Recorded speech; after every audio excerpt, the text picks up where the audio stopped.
আসসালামু আলাইকুম। Welcome back to my channel Anika and আরেব।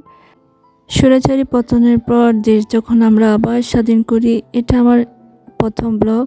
And দেশ স্বাধীন হয় 5 তারিখে, আর আমরা ঘুরতে গিয়েছি 10 কিংবা 11 তারিখে, এরকম একটা হবে। সো রওনা হয়ে গেলাম মিরপুর 10 থেকে গোলাপগ্রামের উদ্দেশ্যে। আমরা একটা সিএনজিতে উঠি। অ্যান্ড তোমরা দেখছো আমার ভাই ও বোনেরা দেওয়ালে কিভাবে আর্ট করছেন। তাদের এক একটা আর্ট প্রতিবাদের চিহ্ন দেখলে চোখ জুড়িয়ে যায়। ভালোবাসা প্রকাশ করার মতো মাধ্যম হচ্ছে ফুল। আমরা সবাই ফুল ভালোবাসি, আর ফুলটা যদি হয় গোলাপ তাহলে তো কথাই নাই।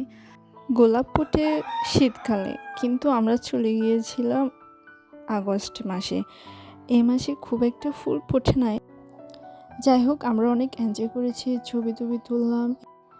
যদিও শীতকালে ছবি তোলার স্পেস কম থাকে, অনেক লোক, ভিড়, ভাল লাগে না এতটা, কিন্তু গোলাপের সৌন্দর্যটা দেখতে ভাল লাগে।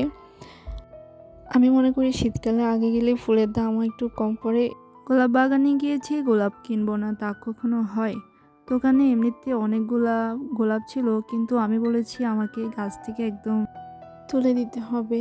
তারপর ভাইয়াটা আমার জন্য কতগুলা ফুল নিয়ে আসলো। অ্যান্ড এতগুলো ফুল নাকি মাত্র 100 টাকা, যেখানে মার্কেটে এই ফুলটার দাম মিনিমাম 700 থেকে 800 টাকা। এই ফুলটা আমি এখানে পাচ্ছি মাত্র 100 টাকা দিয়ে। অ্যান্ড সাথে সাথে বৃষ্টি আসার আগের মুহূর্তটা চলে আসলো।